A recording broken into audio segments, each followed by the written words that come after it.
There we go. All right, I do think that we are live. We're a little bit later than normal, but it's because I forgot my microphone and my camera, so that wouldn't have went very well, would it? Trying to run any kind of video chat or anything without a camera and without a microphone. I don't know how that would have went at all. So let's move this away from there. So let me know if you can hear me and see everything, because I've had to change things around. And for some reason, it kept telling me that my USB connection thing wasn't working. So let me know if you've come on, if you can hear me and see me okay. All right. And then we'll all clear. Cool. Excellent. All right. Very good, loud and clear. Okay. Now, there's a few things that we want to chat about tonight. Hey, Gory, how you doing? Lee, Hines, excellent, lovely. And Facebook users, we can't see it unless you put it in there, your name. Something that you have to do with this, what's it called again? StreamYard thing. Petri, how you doing? Dave, hiya, Jessica. Mary, how are you doing? All right, good. Now what I'm going to do, I've got a few books that I want to show you and sort of like recommend that you have a look at. Hi, Tom. Remember on Facebook, if you don't put like your name in with StreamYard, I can't see who you are.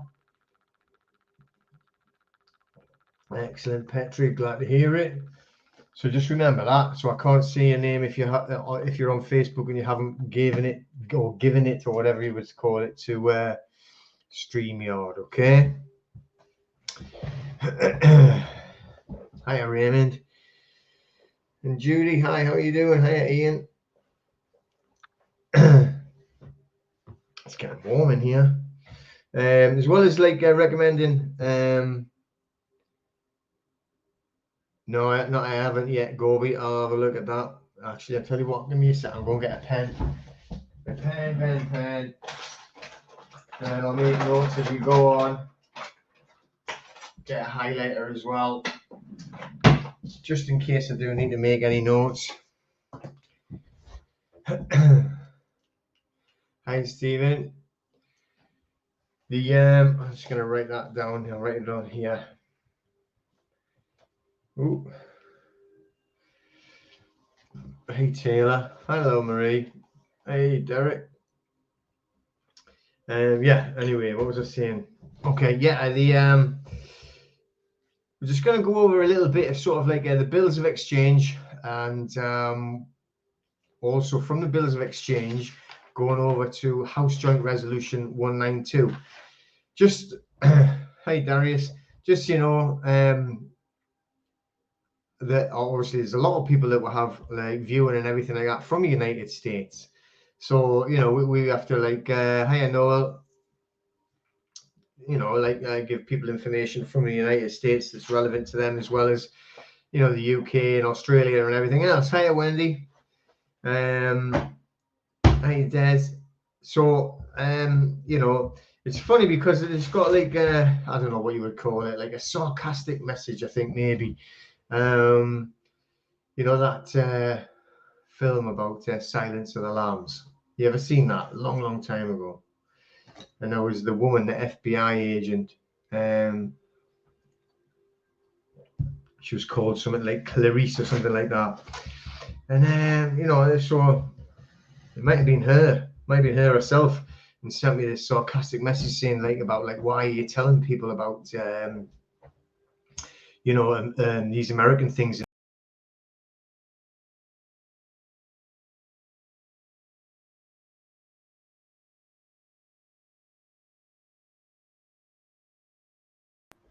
I did that. Scared to touch anything now. Yeah. Oh, don't know what I did there. Everything just went blank.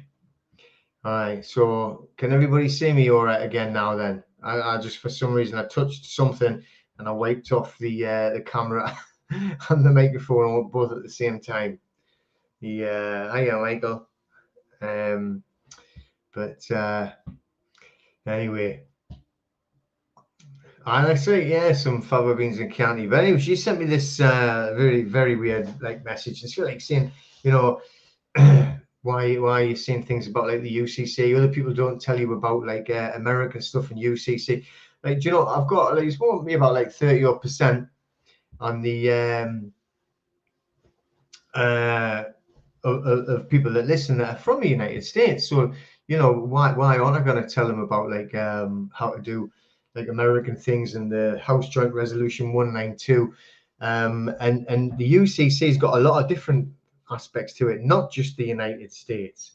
You know, I mean, we know. I don't know if you've had a look into it, but like Australia itself, we're you know, we have no governments. You know that by now, don't you?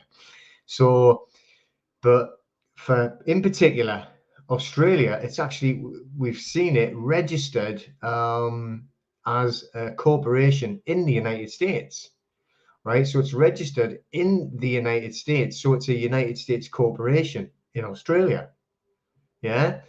Um, so it comes under whatever the United States says it comes under, which is the UCC.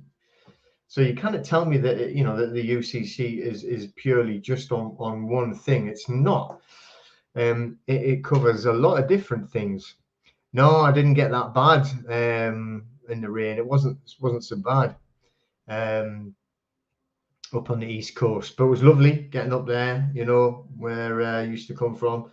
Going up one of the beautiful hills. It was in the middle of a farm in the middle of nowhere with virtually hiya Jez, with virtually no internet to get into. I was like hanging out this like window over this oven. It was trying to like get a signal, you know. I mean, the place was fantastic. It was just absolutely beautiful, looking out over the mountains and everything. But you know, it was just difficult getting that. I expected to be, you know, kind of like left alone in a farm for a few days to get on with things, and but there you go. It was great though.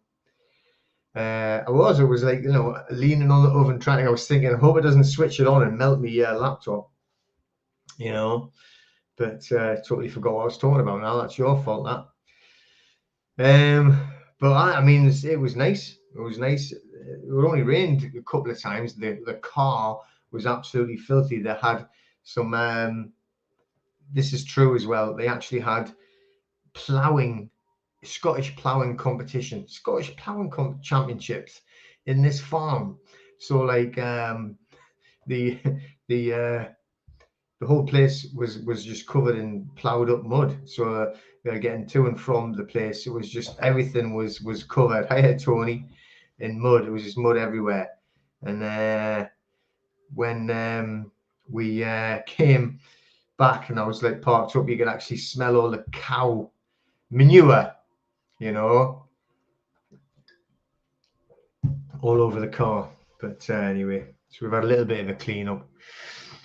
But yeah, anyway, it's just like, you know, I thought it was a bit strange why like try to be rude to me about like mentioning stuff like that.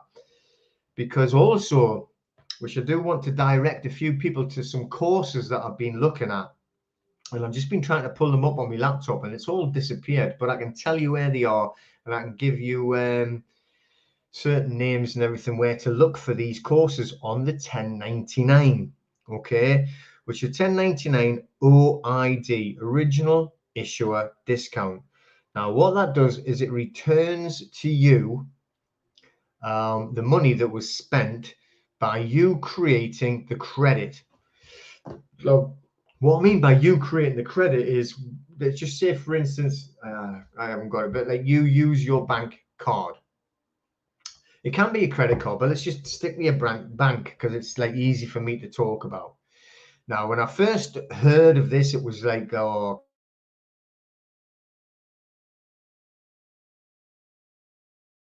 touch the button again. I've got to stop doing things.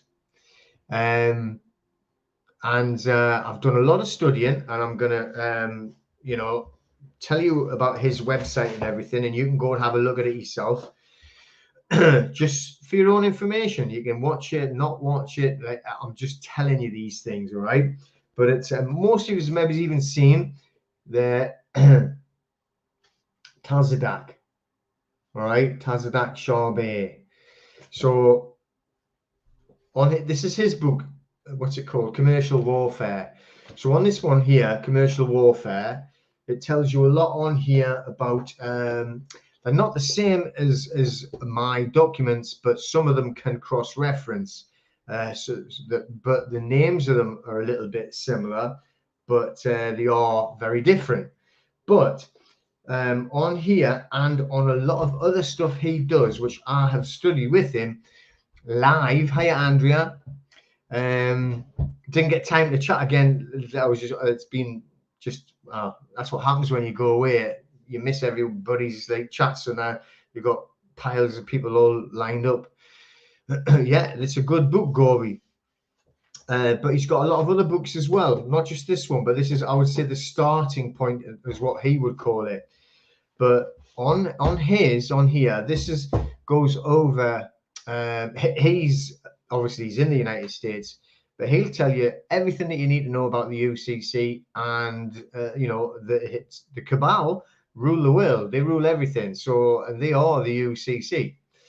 So I'm not saying to do it or not to do it. I'm just saying that, you know, especially if you're going to do the 1099, which he tells you a lot about.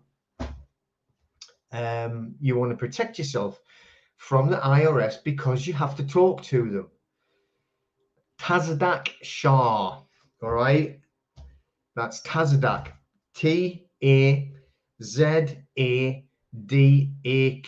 Tazadak. Surname, I don't know what his surname is. I think his middle name might be Shah, S-H-A-H. But he runs a YouTube channel called the Deprogrammed Enlightener, or something like that, or something like the True Disciple of Christ, right? But if it, I mean, you know, Tazadak, if you put Tazadak in into YouTube as well as into Google, it's going to come up. Not many people call that either. So, you know, now on there they do. He shows like a lot of A for V as well, accept for value, and I've done quite a lot. Accept for value courses like with him, as well as looking at like other people that show videos. I can't remember his name. Paul. Oh man, he's from, I don't know where he's from, somewhere in England. Deprogram Enlightener. Yeah, it's something like that. True Disciples of Christ. All right, okay. So the Deprogram Enlightener is his YouTube, and the True Disciples of Christ is his website. Right, excellent. Okay, so I've actually done quite a lot of live webinars with him, did a lot of studying with him, and I've bought a lot of his products, not just like the books, but a lot of the well, it's not DVDs nowadays, is it? Hey, Les, it's you send, what do you call them? Flash drives. So yeah, get the little one to bed. You have to get the little ones to bed. So, you know, and two of the big things that I have done with him on there was the A for V, accept for value, higher dime bar, and the 1099. So on the 1099, I mean, I'm not being like funny, you know, I'm not saying for you to go and buy it or anything, because the it's a lot of money, you know, but you can go and do one of the live trainings with him, you know. if you can listen to him. Now, if you do go and try and join him, I would tell him, if I don't mean this big-headed or anything, because I'm not, I don't mean this, but he doesn't like people going along that he doesn't know. So, and he'll question you and who you are and what you are. Do you work for the government? Are you spying on me? and stuff like that, he'll ask you that. But if you say, look, you know, Peter Wilson sent me here, he'll kind of trust you a bit more. All right. But if you're going to do that, then you've got to be extremely good and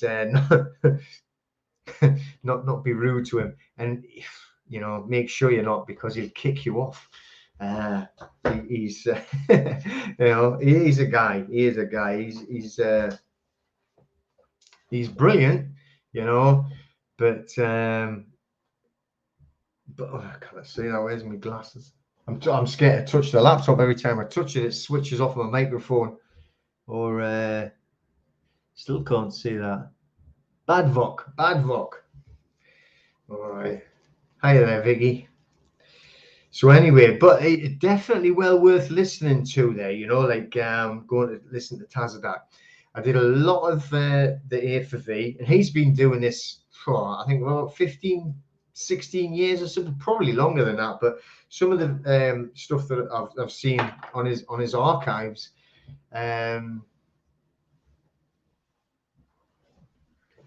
you know, we're up quite old, you know, so like, you know, he's a clever man, and he's worth listening to. Okay, so on the 1099 thing, if you go and look and you want it, you can actually do, what do you call it, live training with him, but you've got to, he does different things every week, so you kind of just go on and ask him to do things. But look, if you do, what do you call it when you put your name in, subscribe, and then if hey, how you doing, Nick? Yeah, fit like the and then you keep an eye on when he'll send you emails, and if it says up 1099 or A for V, you know, whichever one, if you want to listen to and listen to them. I mean, the I'm going to go over little bits about that tonight and the reasons why that it exists and how to do it. But I haven't obviously done it all from him, but I'm just telling you, people who are well worth listening to. Now, it is a big book, you know, so if you want a little bit of easier reading, there's a couple of books that you can get on Amazon. I can't even remember the names. It's something like The Straw Man, and they're just tiny little book. It looks similar to this, but it's even smaller than this. Okay, but I mean, I've read them all, and I keep them all, and I cross-reference, because you know, when something comes in your mind and you think that rings a bell, and you go back and you have a look again, and it reminds you of something else, and you've got to keep going backwards and forwards like that. You can't just read and forget. Do you know what I mean? Or read and say, "Oh, I'll remember that forever," because you won't. But it's good to be like going backwards and forwards, and you know, like listening about things and cross-referencing. But this one's good. All right, have a look at that one. Freedom. It's more than just a 7-letter word. Now, when it's saying Magna Carta 1215, don't get carried away and think it's going to all be about Article 61 or Magna Carta. It references it. I reference it, but I don't rely on it, and I don't plead it, and I don't like get carried away by it, because it's to do with like what we're doing and what they are doing to us, right, is about everything. So what is this called? That's called freedom, all right? But also the other one is called the straw man. There's two of them, and they're very similar looking, but I think they're even smaller than that. Okay. Oh, right there, yeah. Oh, hang on, let's put that under there. And hang on, get me all my books. So well worth having a good look at. Now, if you're talking about the Magna Carta and you're talking about like 1215, what I do thoroughly recommend, you can see how well used this book is and all the notes that I've got in it. All right, and I keep going backwards and forwards. And this is called Democracy Defined, the Manifesto. Now, there. Now, this, believe it or not, this is still relating to the United States, because you see this bit at the bottom here. Oh, there we are. There we are. See the names there. William Penn. Can you see that name there? William Penn. William Penn. He founded Pennsylvania. He founded Pennsylvania in the United States.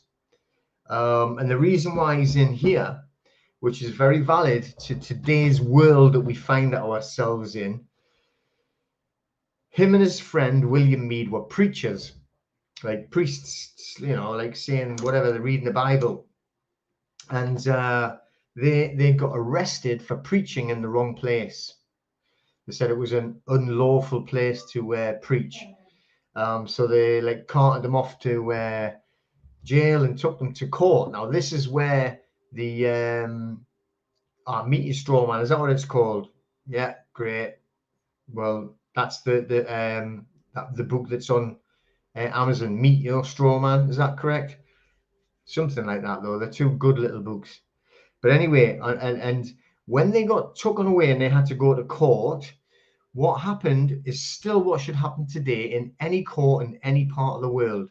And they had, right, a trial de jure, okay? A de jure, right, which means by the jury, right? So they had 12 men, well, it would have been men, because you know that by then anything that had to do with court had to be a man, right? Which is where the term testify comes from, which is like literally if they had to actually say anything to the court, then they had to, I don't know why, but they had to grab the testicles when they actually said it, and that meant that they were testifying. That's true, right? It's not sexist, it just is what it is. You know, so anyway, they had to go to court for preaching in an unlawful place, and the jury, 12 people of their peers, or 12 men of their peers, right, they found them not only not guilty, right, and these men pleaded, well, they didn't plead guilty. What they said was, we're not guilty of the crime because it is an unjust law. And it's an unjust law, right, to stop us preaching wherever we want to. So the jury found in favor of them two, right? It's William Meade and William Penn. So what happened is then, by a court de jure, which still can happen today because this is the law, real law, forget legislation, forget all that bullshit. This is real law, and I'm not talking about common law, I'm on about just law expressed. Once they find in favor, it also goes against the law or the act, right? So this act was that you weren't allowed to preach in certain places. So because you weren't allowed to preach in certain places by this law, and then found in favor of the plaintiffs, let's call them, the defendants, I should say, then that law or act was absolutely struck off the statute book. And it was a statute book at that time, the same as what we have now, the statute book, acts and statutes. They still had that parliament of a type.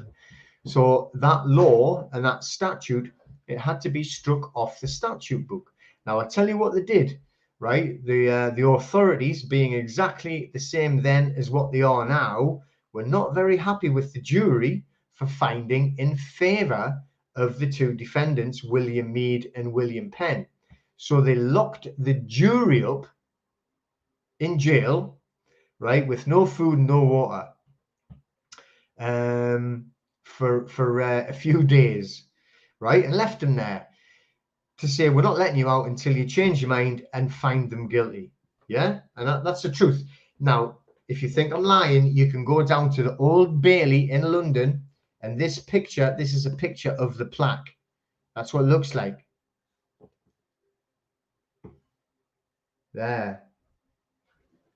That plaque is up in the Old Bailey in London, the courthouse. Okay, and what it is it's commemorating. Actually, let's see if I can read it to you. See what it says. It says, near this site, William Penn and William Meade were tried in 1670, I think that says, for preaching to an unlawful assembly. Preaching to an unlawful assembly, that's what it was. In Grace Church Street. This tablet is written in Old English. This tablet commemorates the courage and endurance of the jury, and there's a few different names there, who refused to give a verdict against them, although locked up without food and water, I think it says, for 2 nights. And they were fined. They actually were fined themselves. Their final verdict of not guilty. The case of the jurymen was reviewed, and on a writ of habeas corpus, so they had to release them through the writ of habeas corpus, which established the right of juries to give their verdict according to their convictions. Now that plaque is still up in the Old Bailey. Now that still stands today as law, and I'm talking about real law expressed, not this bullshit like acts and statutes. And this goes for every country in the world, including Australia, including the United States. All right. So in reality, I don't know how we can do this. I don't know how we do this, but there has to be set up. Now, by what I would call, I've done another course recently, and they called it the law common to I, because common law is not an umbrella you can hide beneath. What you have to do is you have to express law as yourself, as I a man, I a woman. You express the law, right? You tell them the law as it is. But they try to hide everything with these stupid acts and statutes, which is what they were doing here, right? Hiding it with the acts and statutes. So you can't preach to an unlawful, an unlawful assembly, right? What is it that says an unlawful assembly nowadays? But so if we look at that, then we could actually easily, I don't know how to do it. I don't know how, you could have enough people to stand up and say, right, come on, we're going to do a court de jure, and we're going to have, do you know, if someone was getting tried, or they get took to court for one of these COVID fines, this is it, right? This would be a good thing to do, wouldn't it? If they do lock down again, then I could keep my business open and have them come and arrest me like they tried to do last time, and then they can take me to court, and I'll get 12 of you lot to come in as a jury. So then you can decide if that Coronavirus 2020 Act, whatever it's called, shouldn't have said that word, should I? The C word, is just. Like preaching to an unlawful assembly was not just. Neither is that one, the 2020 thing, just either, is it? So then we can find, against that law. Now, by the court de jure and the law expressed, the actual real law, not acts and statutes, then that would have to get kicked out. They would have to strike that act or that statute off the statute book. So who wants to do that then? Who's going to be a juror? Sharpie, you're going to be a juror? Yeah, right. That's what needs to happen, because the only way that we're going to get out of this is that more and more people need to be able to actually express the law, right? Then, I'm going to keep my business open. So if they do lock it down, all right, so then we're going to get them to come in and arrest.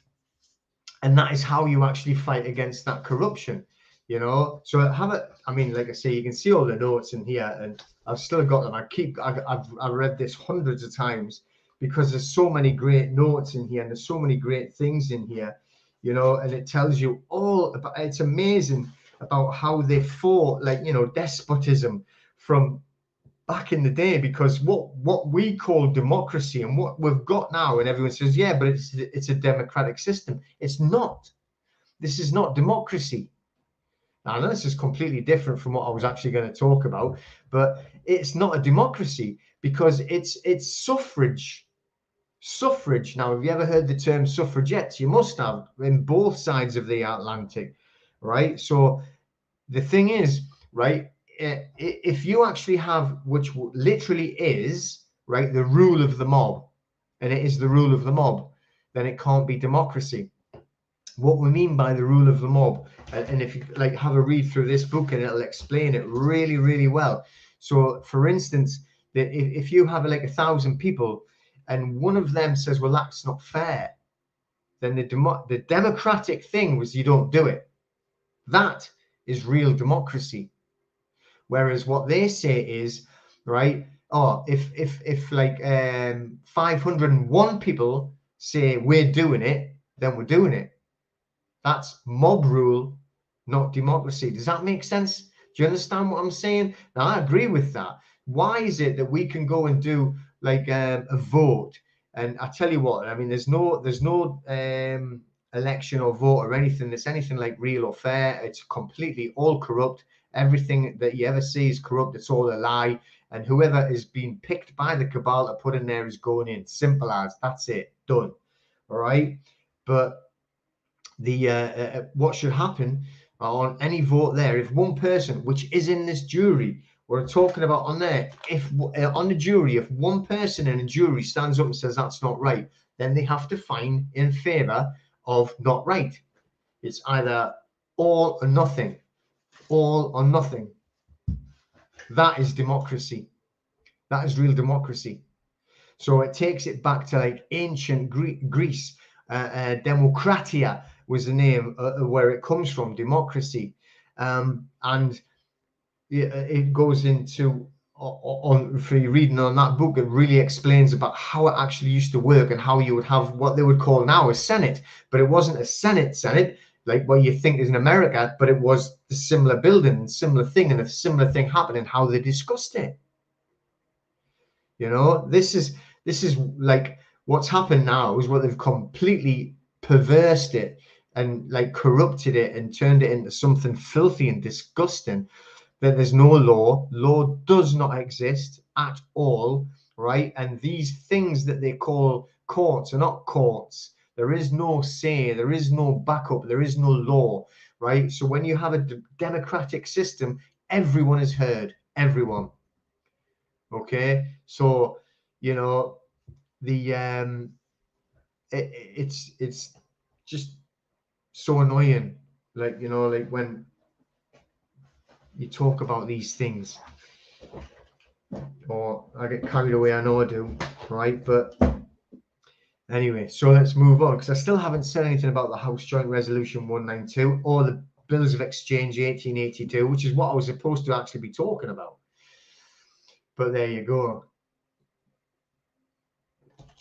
So another book, another good book that you have to have a look at is that one. Now, there's a lot of these redemptions. This one's, I think, one of the newest one, or there might be another one. It says book 1 of 4. All right, this is the 5th edition. Again, when I'm going through, like on Tazadak's book, and from Tazadak's book, then also looking, which is that one, looking through the redemption book, and combining it with the book about freedom, okay, from the Magna Carta. And you still have to study. You don't want to get hung up on the Magna Carta. And I'm not going into Article 61 or anything like that. I'm not. I don't buy it at all, right? But I definitely buy democracy. And I've got another one. This is called Democracy Defined. And I've also got another one, something called by the same guys called Ken Dewdney. See his name? I don't know how to. Dewdney. All right, I got another one, and it's about the jury, 12-man jury, something like that, or there, and the 1099 courses. But like I was saying, Tazadak, right? He, like I told you, he was runs a lot of the 1099 courses. So if you go on to his website, which someone had just put up before, then you can have a look at some of the 1099 courses. Now, I actually had 2 1099 courses on my laptop which have disappeared. I don't know how I've done it on there, but what I would do, right, if you want to learn more about that, look at Tazadak's course, but then also, right, look for a guy called Gene Keating, right? Now, when I say Gene Keating, I mean Jean, Gene Keating, Keating, Gene Keating. And he's been around for a long time, very clever, very well practiced, and he apparently has a lot of success in the 1099. So if you, like I said, if you're doing the 1099 and you wanted to go for it, get the backup by there. I've also have a letter which I want to ask. It's from a woman called Anastasia. There is a list of the books on my website, Jack.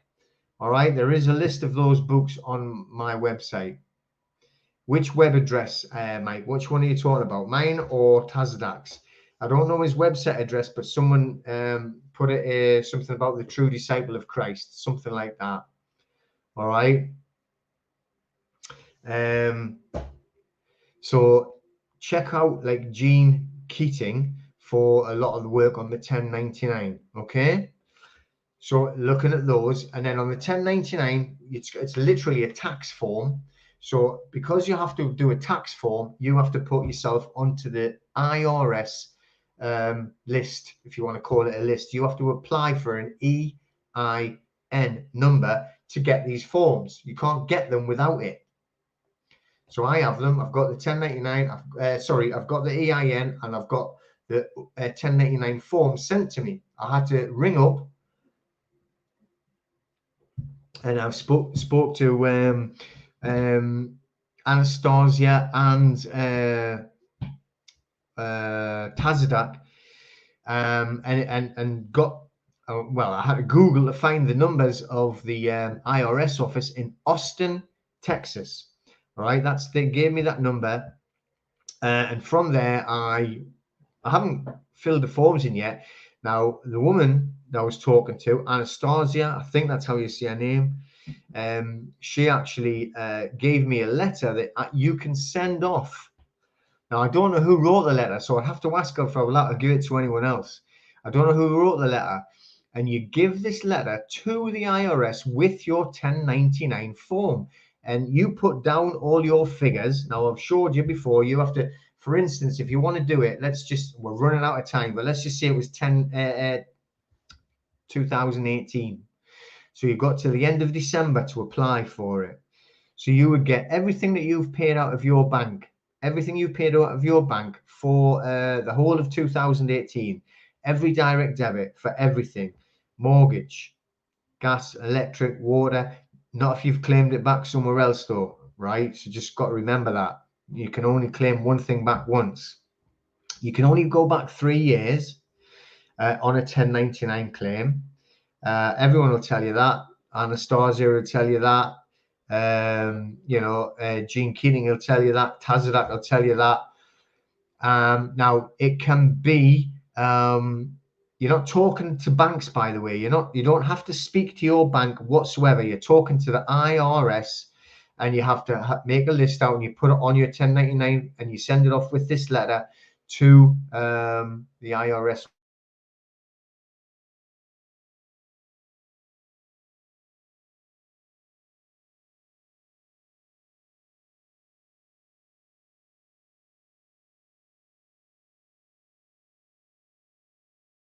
Touch the form, I touched the thing again, sorry. But you're supplying them with the facts and figures, right? You're giving them all the facts and figures from your own bank account, right? But from the bank account, you've wrote it all down and you send it off to them, okay? Asking them to fill the form in. So you ask them with this letter to fill the form in, okay? So that's how you actually do it. I couldn't hear. I switched it off for a few seconds there. I have to. I don't know. Every time I touch something tonight, it switches something off For whatever reason, my laptop is playing up a little bit. It wouldn't even allow me. You know, when you get the mouse, it won't work anymore. Okay, so the letter that you send off with all the facts and figures, the to the IRS. Oh, sorry, I was reading people's comments there, asking them to do it. Now, what I've been told by Anastasia is, oh, she sent it off. She actually sent it off with all the facts and figures, all right? And from there, they have started filling in her form. So if it's successful, then that means that her form is going to be returned to her. The IRS have filled it in, although she's given them all the information. And that means that everything that she's paid for that year, which I think she's actually, I'm sure she said it was 2017, but I could be wrong, gets paid back.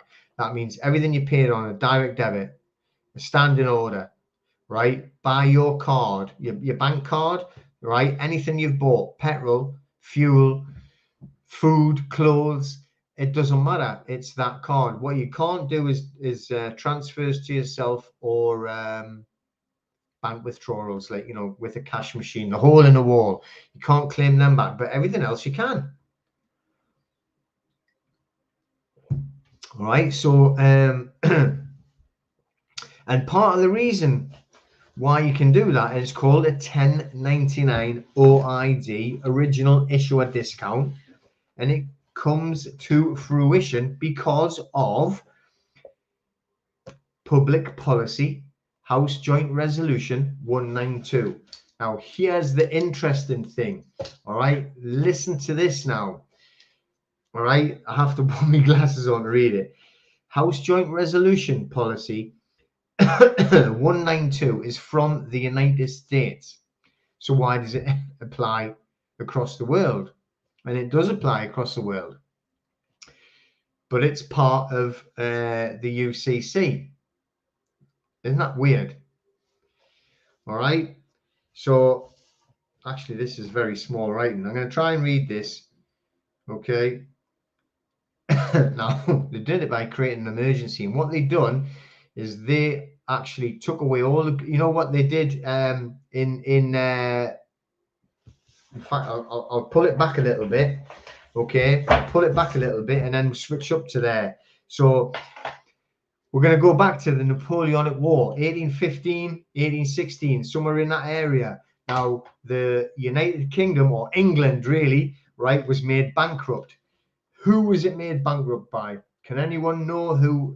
That is when the UK, everyone says, oh, it's bankrupt and it's gone bankrupt next year, last year, the next year. It's been bankrupt since 1815. All right. So who knows who it was bankrupted by? I'm going to give you a minute or two to tell me. First and last name, by the way. All right. So, you know, a lot of people talk about somebody done a UCC filing to stop the UK government going bankrupt and again last year. But the fact is they've been bankrupt since 1815. So that is like a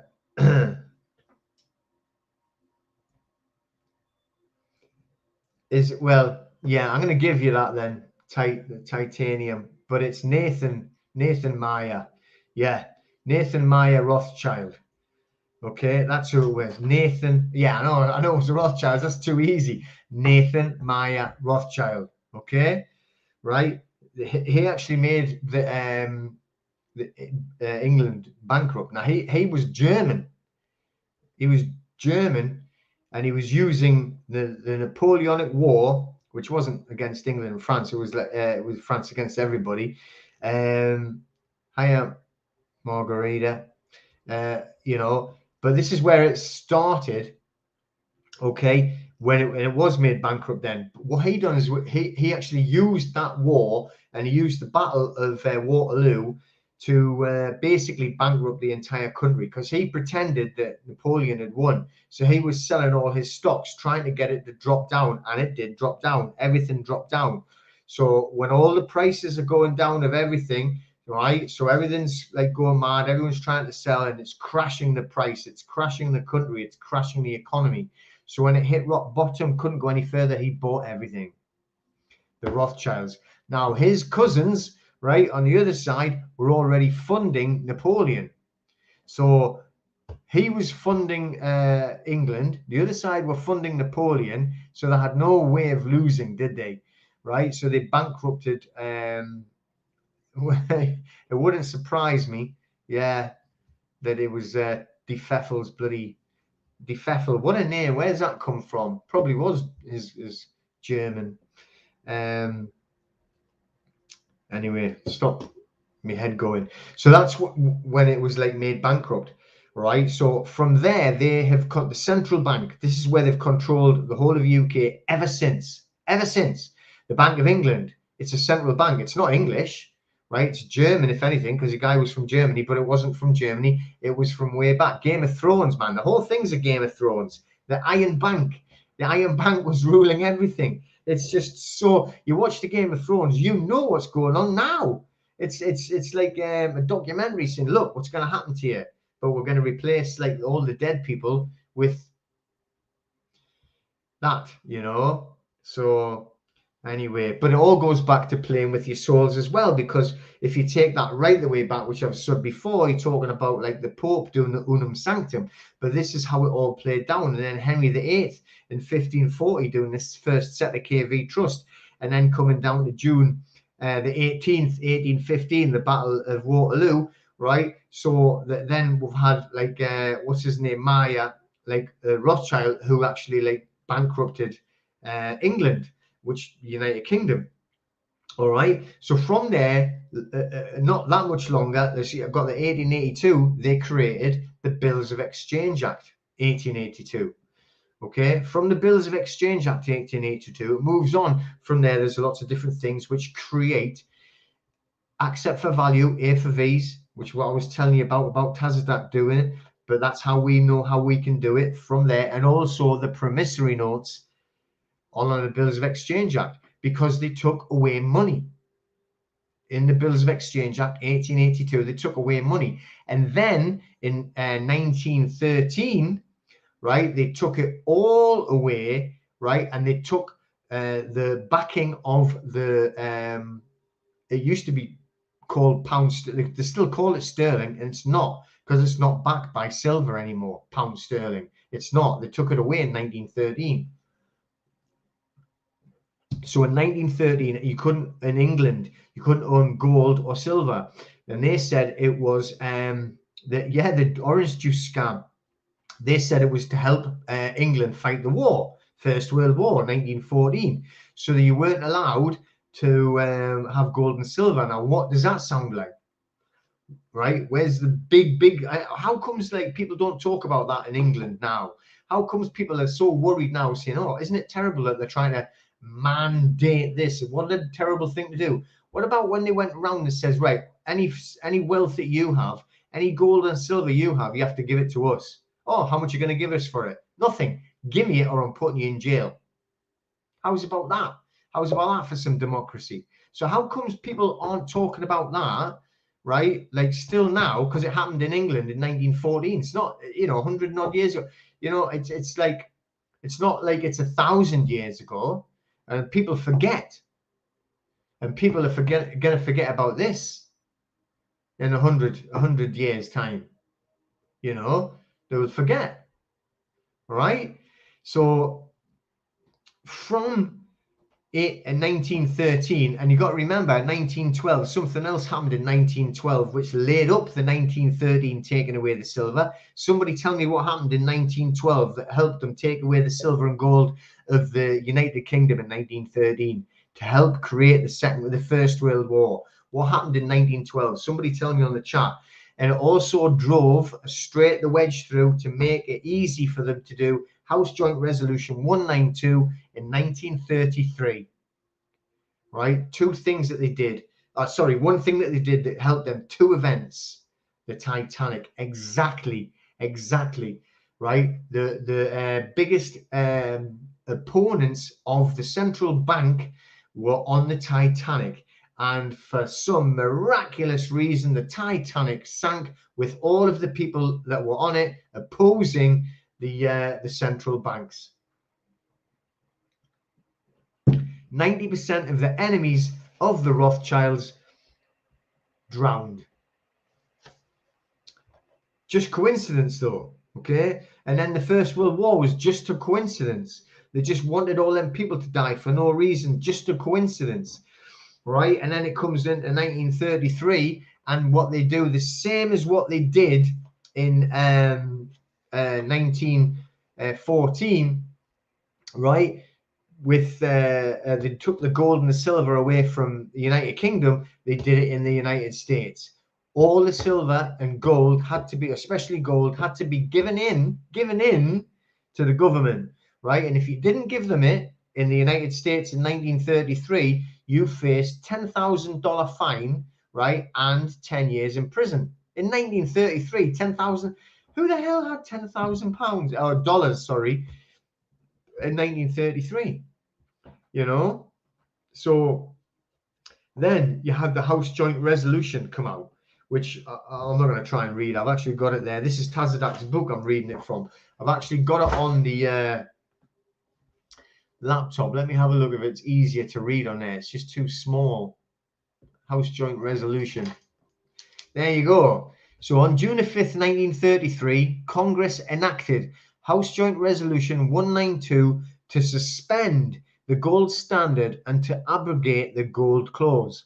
This resolution declared that whereas the holding or dealing in gold affect the public interest and are therefore subject to proper regulation and restriction, and whereas the existing emergency has disclosed that provisions of obligations which purport to give the obligee a right to require payments in gold of a particular kind of coin or currency are inconsistent with the declared policy of Congress in the payment of debts. The resolution declared that any obligation requiring payment in gold or a particular kind of coin or currency or in any amount in money policy, and every obligation hereto or hereafter incurred shall be discharged upon dollar for dollar in any coin or currency which at the time of payment is legal tender for public and private debts. There you go.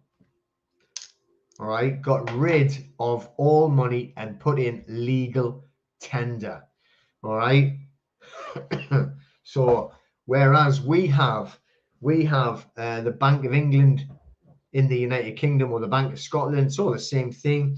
They have the Federal Reserve. There's nothing English about the Bank of England, and there is nothing federal about the Federal Reserve. It is all privately owned, right, by the Rothschilds. Okay, and right the way back, we were just talking about it, what good old Nathan Meyer did. Nathan Meyer Rothschild bankrupted the country. All right, which brings us along to why we can do the 1099 and have our money returned, right? That's what created this, and it's under the UCC. What a thing. So you could not, you cannot deal with the IRS unless you have a UCC 1 file. Don't give them your name. Don't give the IRS your name. All right. So now, when they created the House Joint Resolution 192, and when they created the Bills of Exchange Act 1882 on both sides of the Atlantic, and you got to remember that when you're talking about England here, you're talking about every other country in the world, because England, right, was run by then, which was in 1816. They gave the Convocation Crown. That was the third crown. That was the crown that Henry VIII was awarded. They awarded that. Who awarded it? The Venetians awarded it to the City of London. Hello, here's me boxer dog coming in. Beauty. All right. So then everything has been run. The whole world has been run from the Vatican and the City of London until they took over Washington, D.C. as well. So then they got the three. All right. But so through the City of London, which is where the judicial, the judges, the what do you call it, the bar, the Temple Bar, and from there the financial district. It's all run from London. So then they've took over the whole world, Australia, New Zealand. Everything's going by what they call the Commonwealth. They called it the British Empire, but nothing to do with Britain. It was the Cabal Empire, you know, the Crown Corporation Empire. Yeah, that's what it was. So the hello you, this my little boxer coming in to see me. All right. So when they did the House Joint Resolution on the Bills of Exchange Act 1882, they put us into debt by using us as men and women as collateral against the loans from the central bank, because money does not exist anymore. Gold and silver was not allowed to be used anymore. They were using federal notes, as in the Federal Reserve notes, be it US dollar from the Federal Reserve or the pound from the Bank of England or Bank of Scotland. It's the same thing, right? So they were using us as collateral, using our bodies or our sweat equity, future sweat equity. That is why we are allowed, right, to do the A for V or accept for value, because when they did these House Joint Resolution or that one, that was the, what do you call it, the Bills of Exchange 1882, they said that this is an exchange for our utilities or the benefits of the country, which is gas, electricity and water. Natural rights, gas, electricity and water. Although you wouldn't have had gas, but like not like we have now. But that is how we're allowed to do it. Now I tell you someone else you want to go and watch. Look at my video that shows you on how to do the gyro slip. Right, I've got it on the website, but I've also got it on the YouTube channel, and it shows you how to use the gyro credit, is what they call it. So when you should never pay anything by direct debit, right? You should always be paying through a paper bill. So you get them to send you a paper bill. What do they send you? They send you on the bottom the gyro credit. It actually tells you it's a gyro credit. So they're giving it to you because it's all paid for. It's all paid for by the commercial bank, by the central bank, to repay for our collateral. All right. So it's already paid for. So you shouldn't be paying it again, but everybody does it. So what happens is you actually pay it with debt notes. So your bank, well, the commercial bank or the central bank or your SETA KV trust, think of it on them terms, that's already paid for your gas bill. So then you want to go and pay it again. So they're double dipping. But what you're doing is you're paying it with debt notes, Federal Reserve notes, be it US dollars or Bank of England or Australian or whatever. It is Federal Reserve notes. So it's debt notes. So you are increasing your country's debt. If you pay that bill, you are increasing your country's national debt. Think of that. That's why you shouldn't be paying your bill. Now, I'm not telling you to stop paying it and doing what other people tell you to do and scream and shout and swear at everyone and then run down to your bank and scream and shout and swear at them until they start giving you all your direct debit money back. I'm saying you shouldn't be paying by direct debit in the first place, and you should be doing an accept for value. I told you how Tazatak was showing you how to do the accept for value. And from there, right, you know, I've got it up on my website as well. Fair enough, it's on the members site, but try going and getting it off him for nothing as well, right? Put a lot of effort into actually doing the research on, excuse me, how to do it and how to create it and everything. So, but you know, you can do it yourself as well. You can go and do the research yourself. You don't have to become members. You don't have to go on there. right? But if you want to, it's all on there and it shows you, all right, how to actually do it, right? So, but the video on YouTube, totally free, it'll show you how to do the gyro credit, all right? So if you go onto my YouTube channel, and then if you can't find, oh, well, you should be able to find mine, but also have a look at that guy I just told you about. His name is Paul Webster. Seen him months and months ago. And he does something similar. And also there's another guy who talks about him, who shows you how to do it as well. All right. So by doing that, that is how you should be paying your bills. Not you can do what you like. I'm not telling you what to do. I'm not giving you advice, right? You can go and do like the different route and start screaming and shouting and swearing at everyone and demanding all your direct debit. You can do that.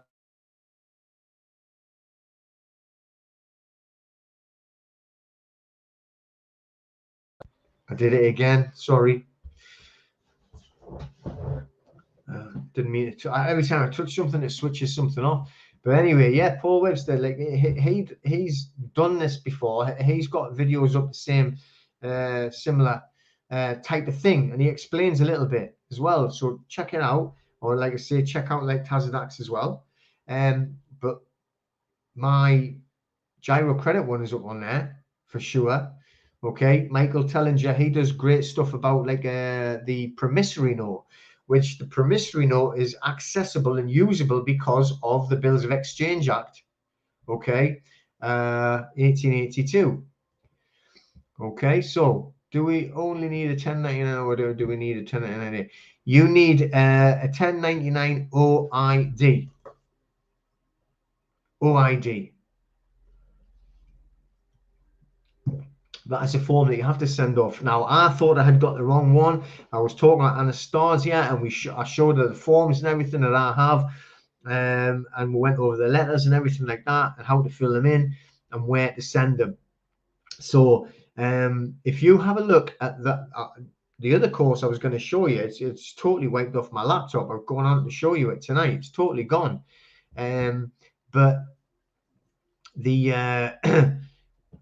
have a look at the Tazadax side on the 1099. Have a look at Gene Keating, and from them two, you should be able to get enough information to do an application if you want to. But if you're going to do it, you have to get yourself an EIN number from the IRS in the United States.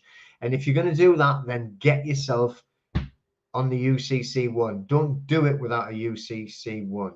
Okay. So just bear that in mind. You don't even have to do anything else with the UCC one. You don't have to give it to Doris, the Pfeffel bum wipe, or anybody else, right? But you just have to keep that to the side, and all you send to them lot is the lawful notice and demand, and the other backup forms. Okay, so the backup forms are a big mixture of forms that we got from the other books that I showed you. Not really from Tazadax, because his are very, very different. He does it in a kind of a different way, but more on the freedom books and also on the redemption. Looking at the, not that you'll find it in this book at all, but working off this, because a lot of it has to do with, in my view, with the democracy, right? And where we should be going with democracy, and where we're going with true law, the law of I, a man, and a little bit linking on to where the Magna Carta started. You got to remember, the Magna Carta was set up by the Cabal, set up by the Venetians. You can get in, I'll tell you how I got my EIN number. I rang the, you can get the IRS number in Houston, Austin, Texas. You can get that online easily. And then, right, once you have that, I rang them on Skype, and because it'll cost you fortunes if you use a normal phone. Okay. Well, I've explained all about why you need a UCC one. Just talking about the 1099 and exactly why. And if you don't want to do it, then you don't have to do a UCC one. You can leave that alone. Okay. So, but if you are going to try and do 1099, then protect yourself with the UCC1 filing, because you have to speak to the IRS. All right, so it's up to you if you want to speak to the IRS without a UCC1 protection. So if we compare that to going into the private, let's call it going into the private. So we have the lawful notice and demand, a hold harmless agreement, a security agreement, rescinding all signatures, and a power of attorney in fact, and one more that I can't think of. Oh, affidavit of non-corporate status and affidavit of truth. So 6 forms that we put together in a pack. That is when you put yourself in the private. That's kind of how you do that in America, where you would use the UCC1 as well as that. All right. But if you don't want, in the UK, if you don't want to do a 1099, then you don't have to do the UCC1. You only have to do those forms. Okay, so that is what I'm talking about. But that's why I was talking about how to do the UCC1. So, Mike, to get an EIN, like I say, Austin, Texas, Google it, the IRS office, and use Skype, or else it'll cost you a fortune. So once you get the EIN number, then you can ring and get the 1099 OID forms. All right, then you can figure out how to work it out. Now, once you actually get it, you can write down and do some kind of accounting. There was somebody I was talking to the other day who were an accountant, and they were going to get it. But like I'm saying, once you can do that, then we can send the forms off, asking the IRS to complete their tax form, because it's very complicated. Tax form looks weird. Okay, you know. All right, so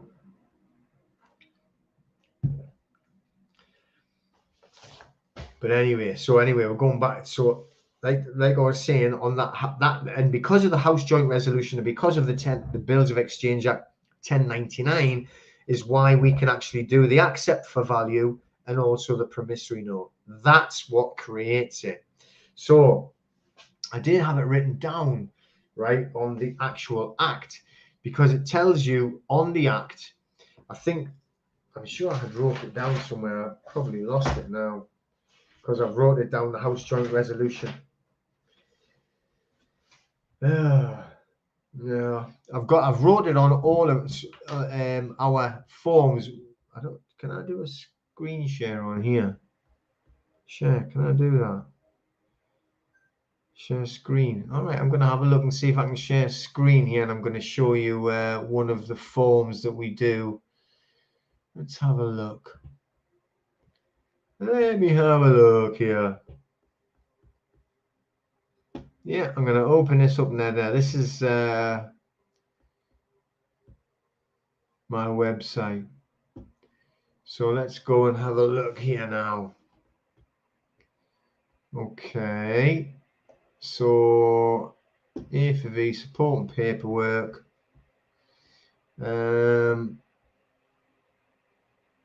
All right, I'm going to show you a conditional acceptance.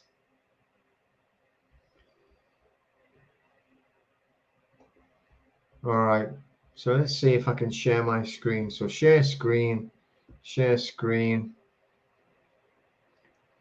entire window. Yeah, but Chrome tab, conditional acceptance, share. Oh, hopefully you can see that. I have no idea if you can or you can't, right? So you can let me know after I've finished. Okay, but this here is a conditional acceptance for an A for V. So if you have sent in an A for V, so we've sent it. I, a man, Fred Smith of 17 Smith Road, Smithtown, Smithshire. Very good imagination, haven't I?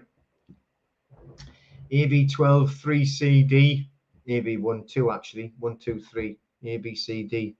And I'm sending it to a man, Git Scammer, sometimes acts as Git Scammer Director, Scammy Debt Company Limited, 11 Thief Town, Robertown, 11 Thief Street, Robertown, Scamshire. Okay, right. Notice of conditional acceptance. Now, this is Agnes in the office is writing to you, by the way, right? So, greetings, a man Git Scammer, sometimes acting as Git Scammer Director. Reference number 0123456778.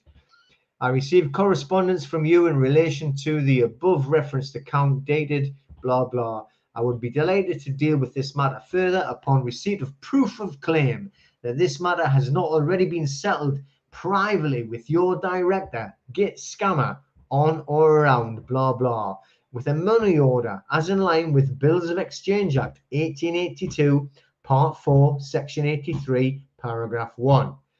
I am happy to allow you 10 days from receipt of this notice to provide proof that settlement of the account has not been effected.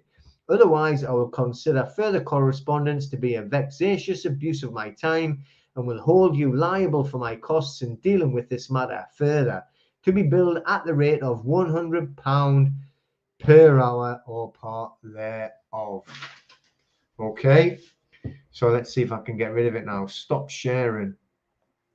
So if I stop sharing and go back to there, hopefully that is back. So you have to let me know, did that work? Can you let me know if you actually seen that and I'm actually back? Let me know.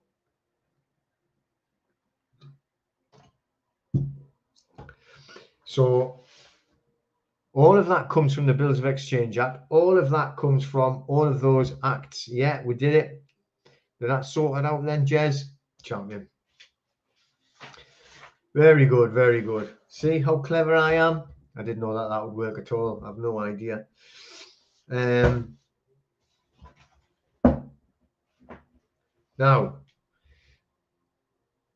that is about it really for now.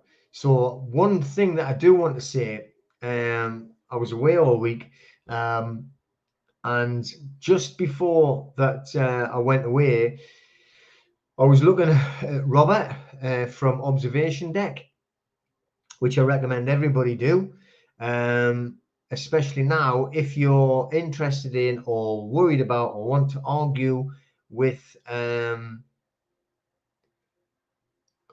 council tax. All right, so he's just done the thing about council tax. I haven't got the book, I haven't seen it or anything, but I will obviously. But just so you know, if you've got anything that you want to know about council tax and arguing about council tax, then go and have a look at what he's done. He's done a video on it, and from the video you can buy the book. Now you got to imagine, right? I heard somebody, or I didn't hear somebody, I seen somebody put up a comment on someone else's, I can't remember why, right? And it said something like, how dare he charge £30 for a book when, you know, it's just a book. Oh, gee, how weird, man.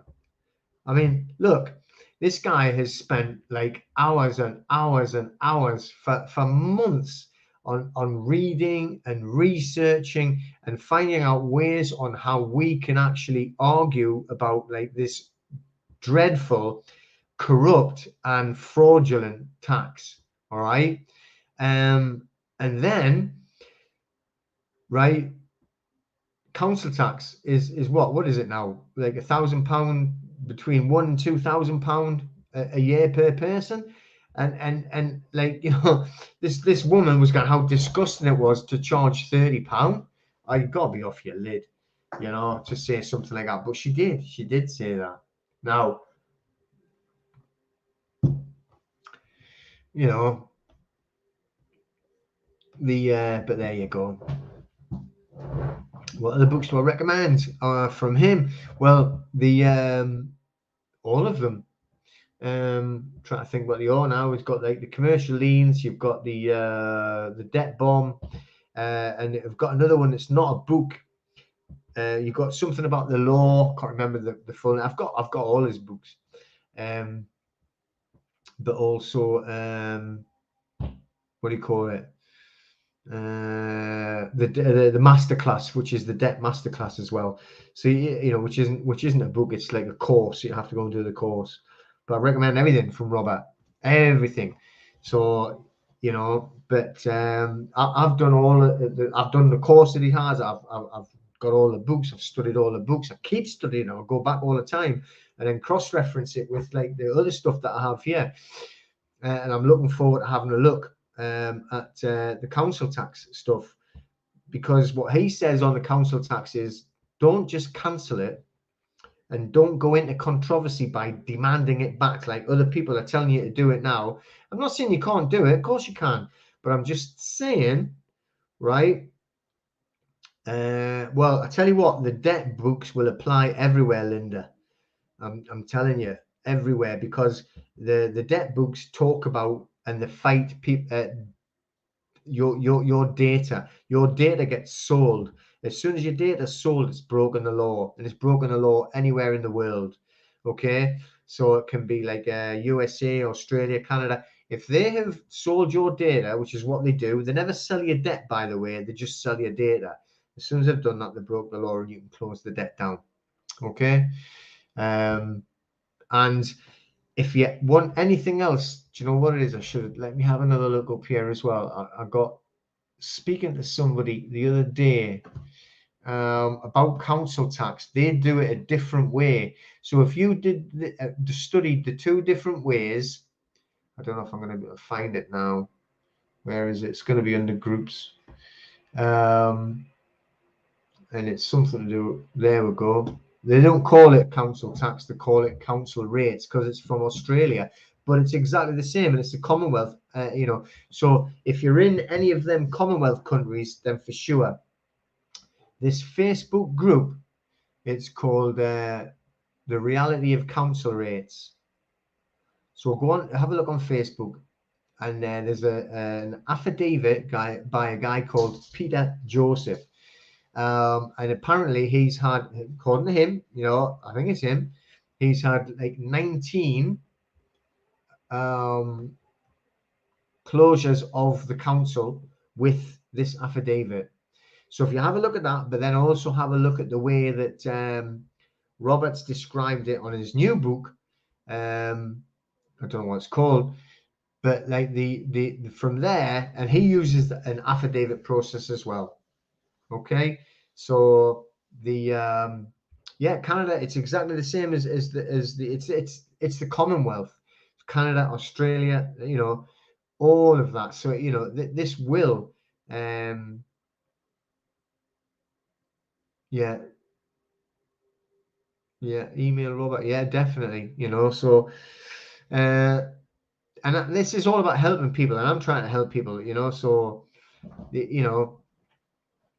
have a look at those resources that I've said, and have a look at my website. I'm gonna, obviously I have, this is live, so once I'm finished, I'll put all the links into my website and my YouTube channels and everything like that, and all the rest of it. All right, but just quick, if you've got any questions, fire them off now, because we'll be shooting off in a second, and then get it all put up and on there. Okay, glossary channel is a good one. I like that one on YouTube.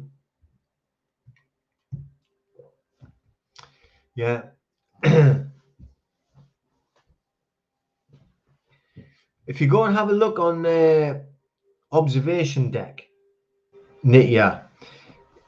Robert's channel is called Observation Deck, and it's his last video, the very newest video. And if you look on there, there's links and everything to it, and you'll find it on there. The author's name, it's Robert.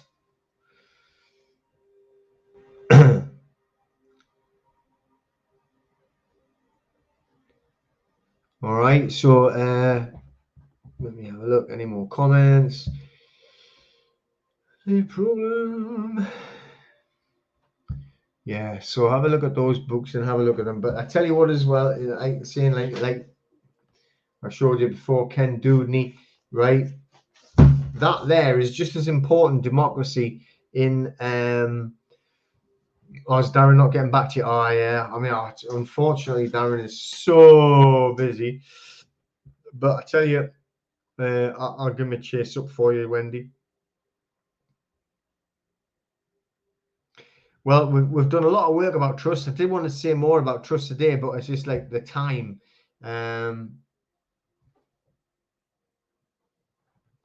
Cool. But we will do more about trust, and like we're trying to get Darren to do a bit more as well, talking about it. And I'm busy setting up a private trust that's going to tie in with the new security agreement. I've developed, I think, probably 50% of the security agreement. And once the security agreement is finished, I'm going to be able to tie it in with the trust. I would call it a mini private trust. So once that gets set up, you're going to have a mini private trust, and you can do, if you've already done your privacy documents and sent them off to all the 7, no matter what country.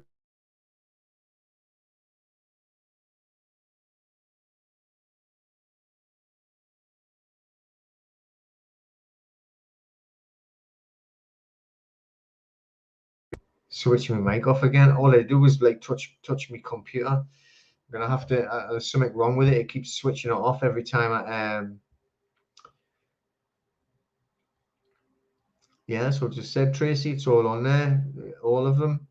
The debt bomb and the masterclass, the commercial lien book, and there's another one, I can't remember it, about laws, and the latest one as well, which is the council tax one. Recommend them all thoroughly. Yeah, I know. I switched off again, Jez. Every time I touch something, it switches off. All right, but yeah, got to stop touching everything. I don't know what it is. Do you know what it is? I think it's because I went to Scotland. I've been up Scotland and it's broke my computer being in Scotland. It's all that Highland air, I think. And sitting on the oven trying to get the internet link, I think, is what's finished it off. There you go. So the book from Robert on the observation decks is called Council Tax and the Art of Law. So get that one and check it out, and get a lot of help for yourself on fighting the council tax or any property tax, whatever country you're in. Yeah, it's upgrading. It's breaking. Do you know what it is? I only had this the first, so it's 2 years old now, and I actually only bought it because my old laptop was so bad, and we were having to do all these online classes for all the kids on the first lockdown. And mine wouldn't do it, wouldn't work, So and this one bought it, it's buggering up already. Anyway, so then the I think I'm going to shoot off. Hopefully that you've got good information there. I'm going to be doing next week, I'm going to do both again on the Friday night, plus also for the members only on the private site as well. Okay, so I'm going to do both. But take care, everyone. I will see you all later. Thank you very much for everything. Thank you for all your views and your comments and your support and everything else. All right, take care. Enjoy the rest of your evening. All right, thanks, Steinbar. Thanks, Nitya. Thank you, Marie. See you later, Jez. Cheers, Linda. Thank you for everybody popping along. Thanks, Kev. Once I've finished Ken, then I'll be able to put the links on. You can't put them on until, at least I don't know how to put them on until it's all sorted. You know what I mean? I'm not technical that way. I'm not very good. But once it's finished recording, it tells me it's finished recording, and then I'll be able to put it up, and I'll be able to put the I'm going to go and get another one. This is nearly empty. That's why I'm finishing. No, it's not. I'm joking. All right. Okay.